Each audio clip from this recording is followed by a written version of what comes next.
Welcome back, everyone, to SPN's Neighbors in the Network podcast. I'm James Pinedo, your host, and today I'm joined by a very special guest, Audrey Lane, the president of the Garden State Initiative. Audrey, thank you so much for joining me. Thanks for having me today. It's a real pleasure. Today, this is actually my first time this morning was my first time in the SPN office. So we're broadcasting from the SPN office and here for the first time. So thank you for joining me for this first time. It's my pleasure to be here. So I've actually been here more than you have.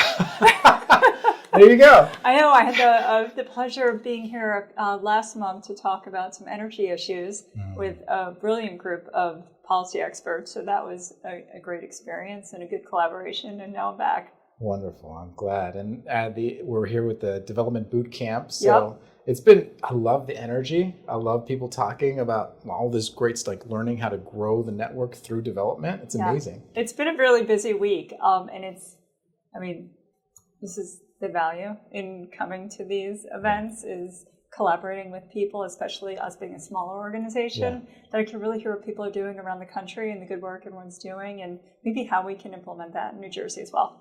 I love it. Okay, well, let's compare notes after this. Okay, absolutely. So let's dive into what we do here on Neighbors. Tell me about you. How did you grow up? How did that shape your path? So I'm a real Jersey girl, and that did shape my path because now I'm back in New Jersey. And so New Jersey is a small state, but if you live there, you know that people talk about North Jersey, South Jersey, and then sometimes Central Jersey. It's contentious. But I was born in Northern New Jersey. I lived in Central Jersey, so it does exist. And now I'm making friends in South Jersey. So I truly love the state. I love all parts of it. I left briefly to go to college, and then I convinced my husband to come back. So it's home, and I finally got him to admit that New Jersey is his favorite place he's ever lived. I know it was a tough one. And so, it shaped me.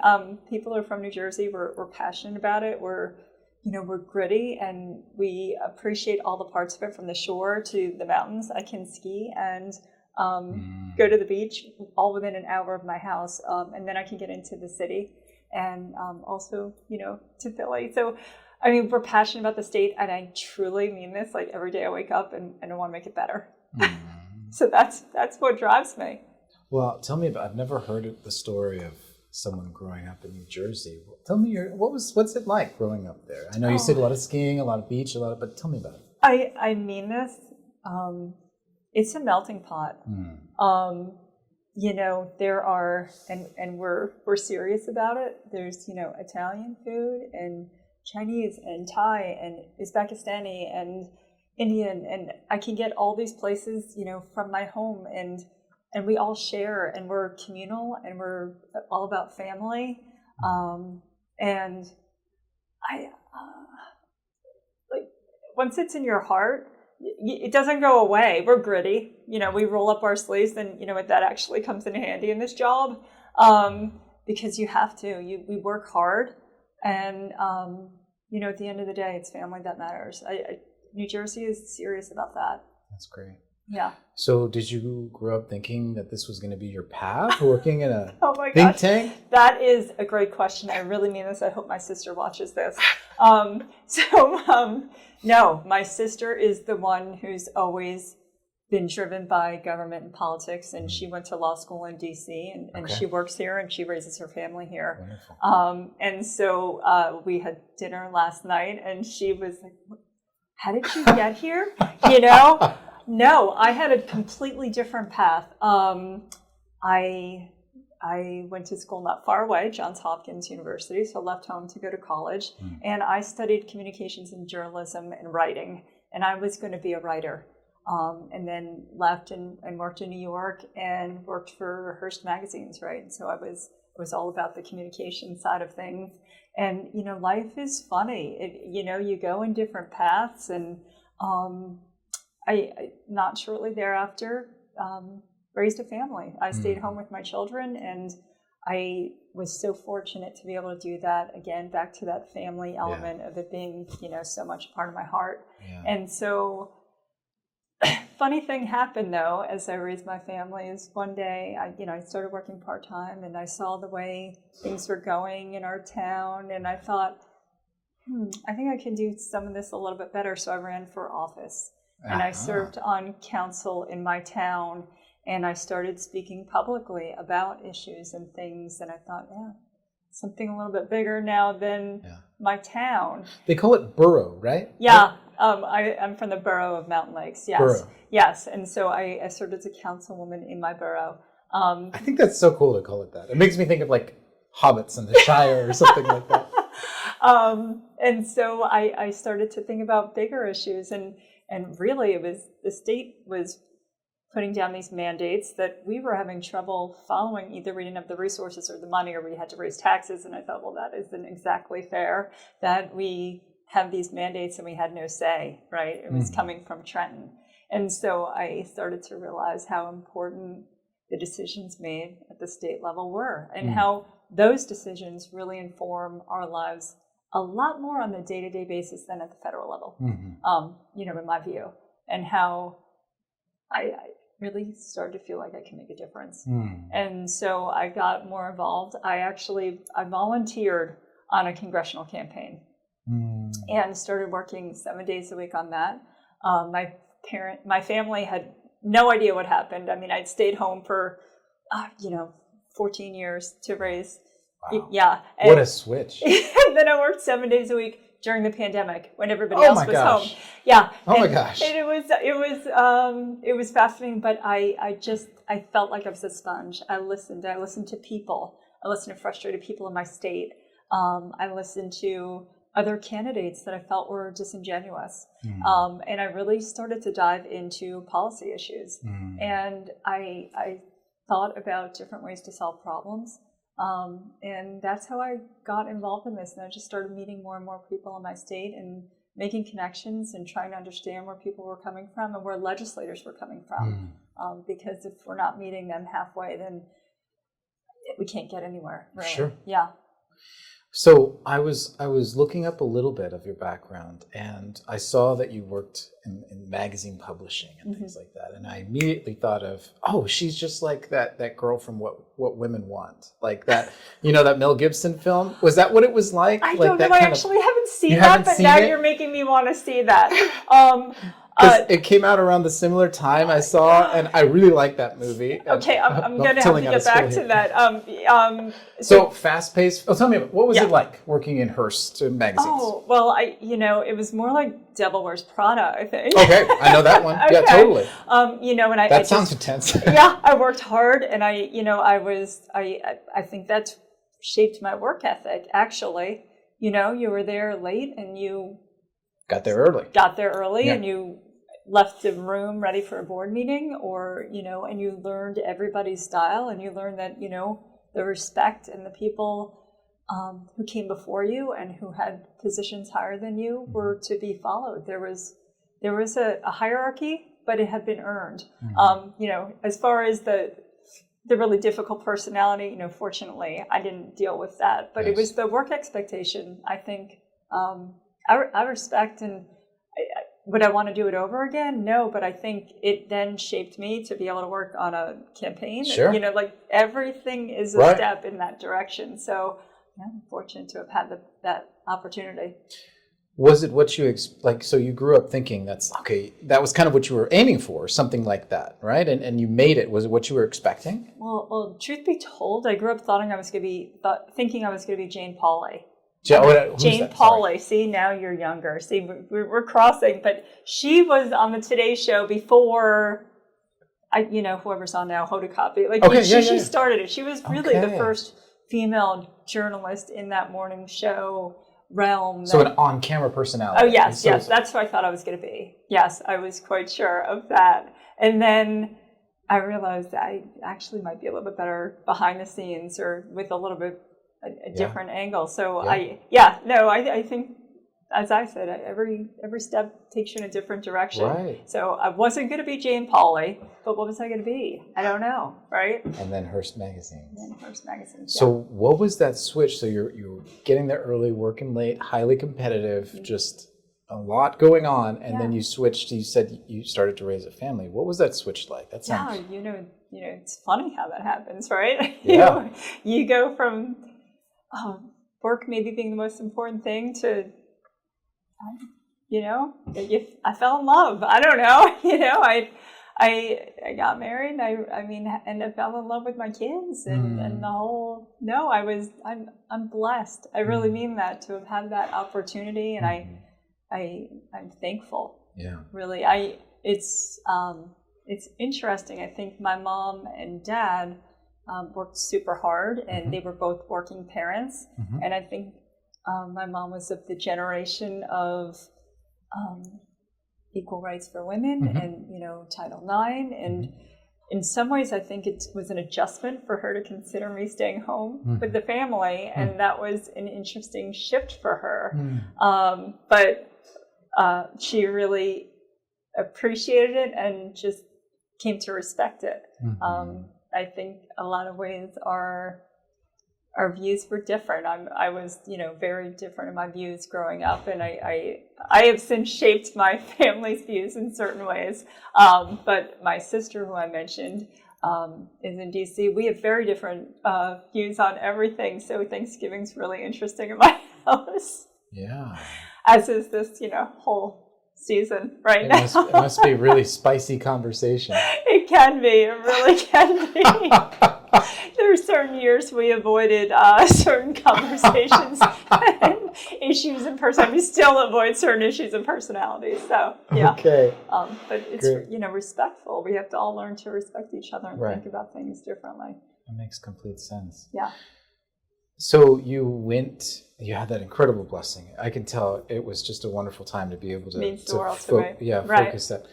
Did you find, and then you came back 7 days a week? Yes. Like just right back on, turn on the spigot again, it sounds like. Yeah, I had I had started a small business in New Jersey. Was it the hockey business? Yes. Hockey apparel? Yes, that sounded so cool. Yeah, so my sons played hockey. I found myself in a hockey rink often, and I just can't sit still.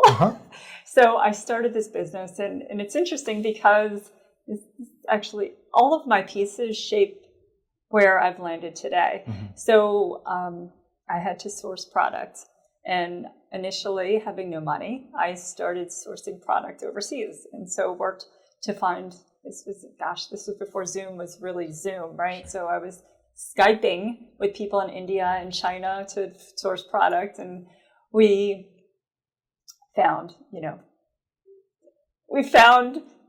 a source for our product, and then, like the sizes were wrong, or the scale was wrong, or the material was wrong, or the shipping took forever, and then there was, all the tax things to deal with, and I switched to a manufacturer right in New Jersey. I found one. I found one in a really fortuitous way about 20 minutes from my house. And we were going like clockwork. He was awesome. I had to increase my cost a little to cover, but my customers were all willing to make that change. And so that was interesting to me too. That cost wasn't the most important. It was, people really liked that made in America aspect of the business at that time. And I think they still do. I'm gonna get to that in a minute. So I found this manufacturer. We were working like clockwork, and then he went out of business. The small manufacturers in New Jersey were still having a really hard time. The tax burden, the bureaucracy, the red tape. So there's a lot of issues that I went, and he was a third generation manufacturer. So it broke my heart. And that's something that hit me. And so I had to retool again. And then what really happened is I was able to place our product everywhere from, down to Florida up to Canada, and in small pro shops. That was the heart of the hockey business forever, until the larger corporations came in, and then those small businesses were taken over. It was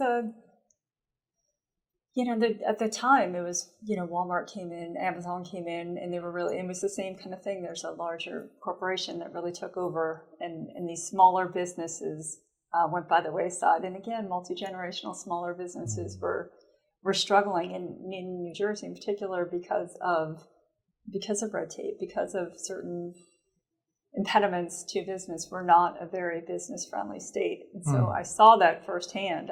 The majority of my product was going through New Jersey. We're a big hockey state. And so I saw the struggle, and I saw these are, again, all informed where I come from as far as policy and, red tape and, so I feel their pain. And this is where I started to, I think, get mad. While you were running that small business, and that probably pushed you into the campaign, the political.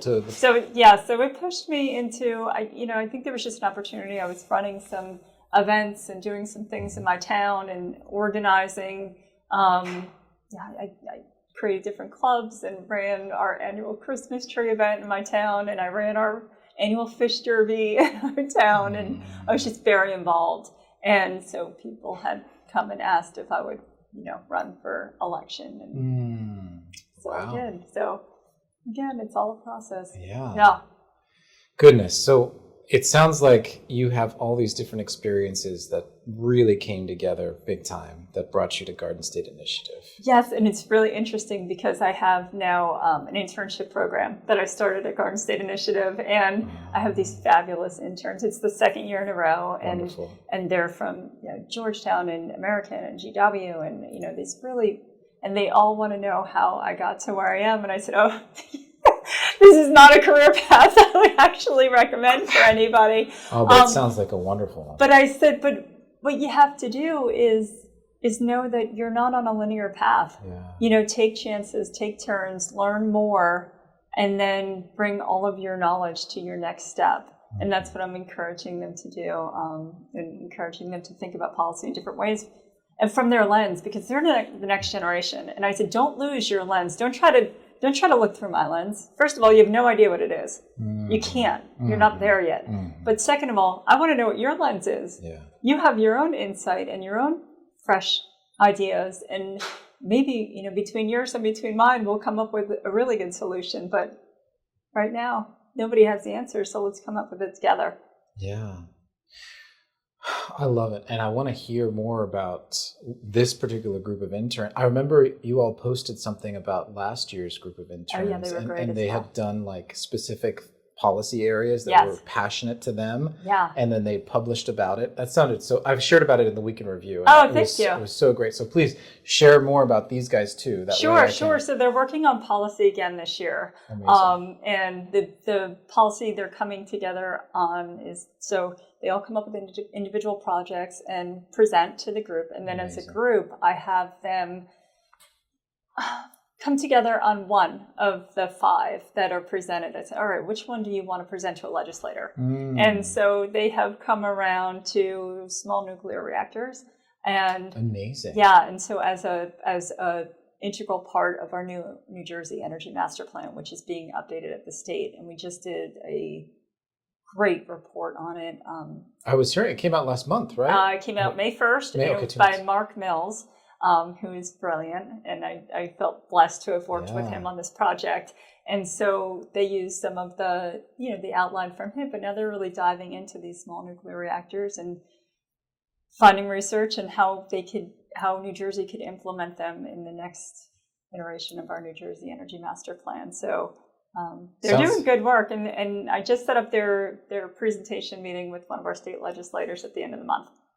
That's wonderful. It sounds like that small nuclear reactor, it's an exciting idea. It is. It sounds like it has some real possibilities in New Jersey then? In New Jersey, for sure. Wonderful. This isn't a light switch kind of quick. It's a process, and it's something actually we just talked about here at SPN last month. So with the energy working group. Yeah. That's exciting. Yeah. That's exciting. Okay.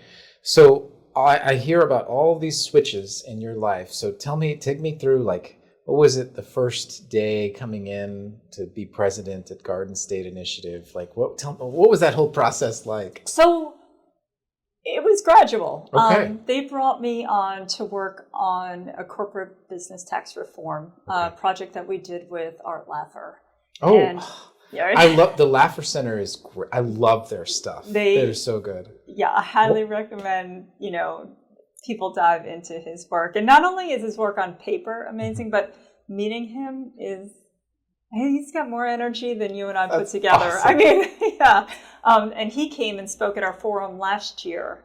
And he was brilliant. And so they laid out, research on corporate business tax reform, and we were really successful in helping to sunset a surcharge we had. And actually, it gave us the data that we needed to talk on both sides of the aisle about this, and it was phenomenal.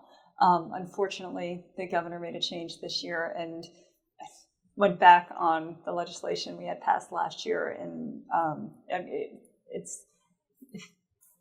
it's one of the biggest failures I've faced so far at GSI because we won. We got it to the finish line last year, and a year ago they signed a budget that allowed the sunset of that CBT.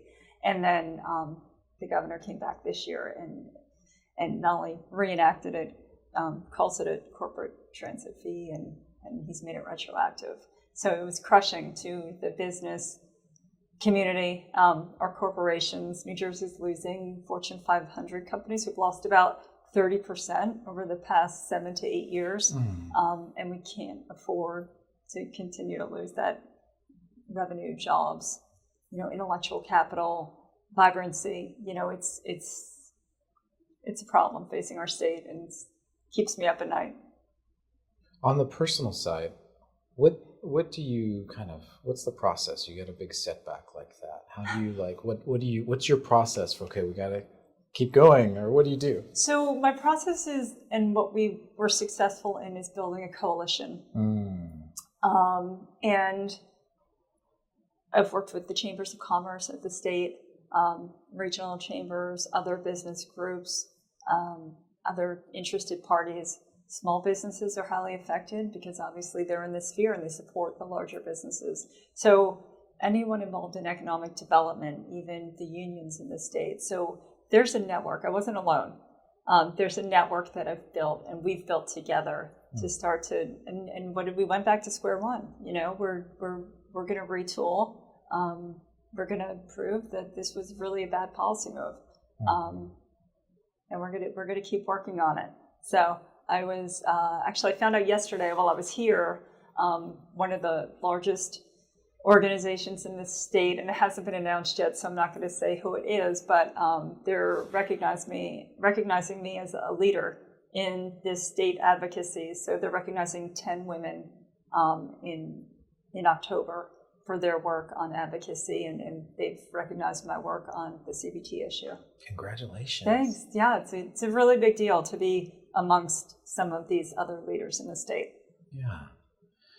I imagine then you've seen some real impacts in your community with stuff that's policies that you've pushed for. Can you point to anything that really stands out in your story? So being in a state where often our views are in the minority, we take minor wins. And the way I try to frame it and manage people's expectations and also elevate the work that we do is that we're changing the narrative. Yeah. So I think I'll just think about the most recent, I'll call it a win, is we released our report on May 1st with Mark Mills, and it was really well received. And 2 weeks later, there were majority leaders who had not been talking much about energy, but they were at an energy forum, and they started talking about some of the issues we brought up.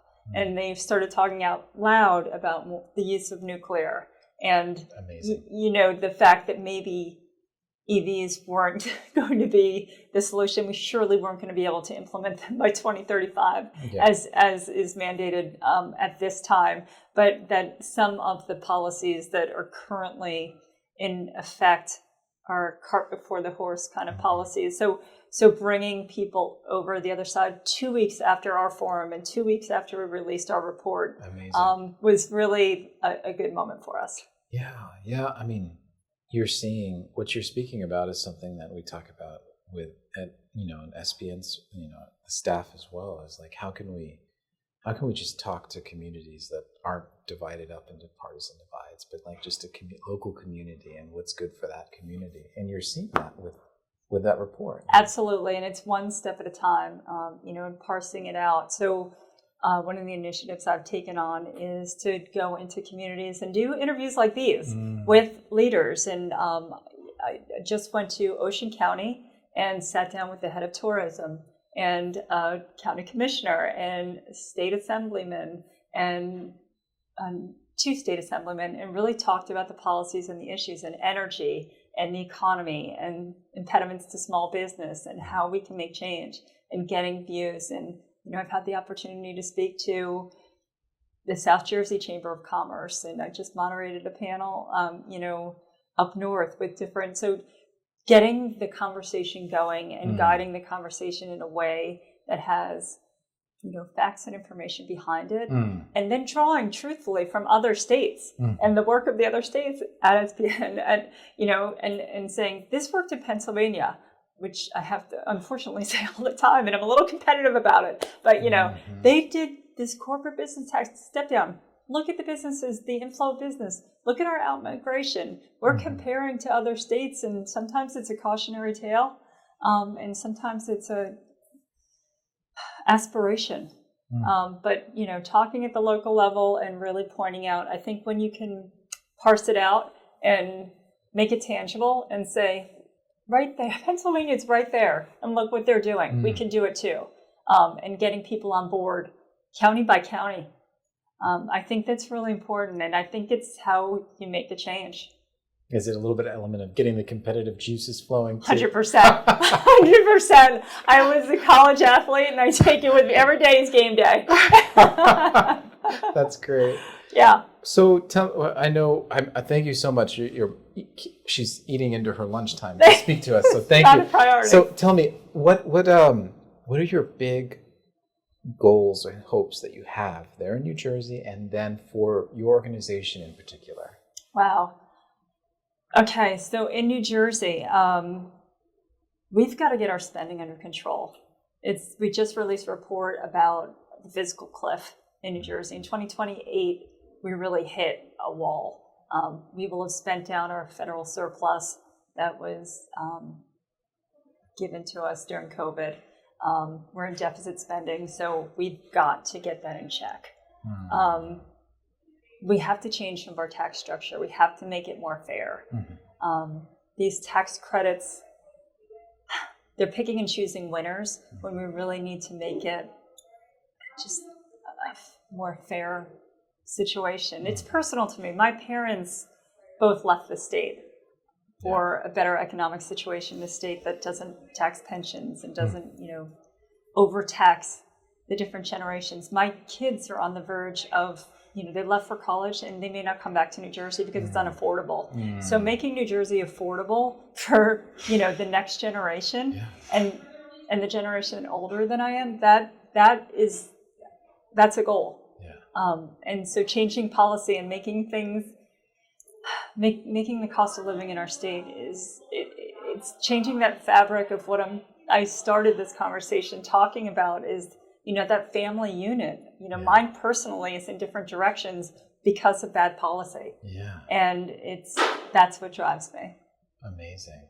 What about for Garden State in particular? Where do you see your organization in the next 5 years, 10 years? Oh, bigger. We've got to grow, and as we get bigger and make more of an impact and a difference, I see. Listen, tomorrow on my way home from DC, I've got 2 calls lined up with journalists. Imagine if we could grow and call 4 journalists on my way home tomorrow.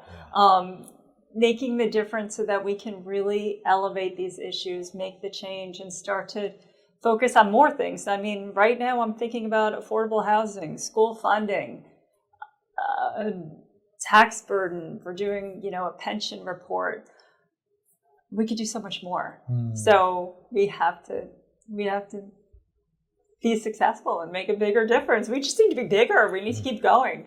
I love it. Well, all of us here at SPN are rooting for you all and Thank you. Trying to help in any way we can. And Thank you. I always enjoy getting your updates for the week in review. So thanks for everything. Thank you. I really appreciate your time.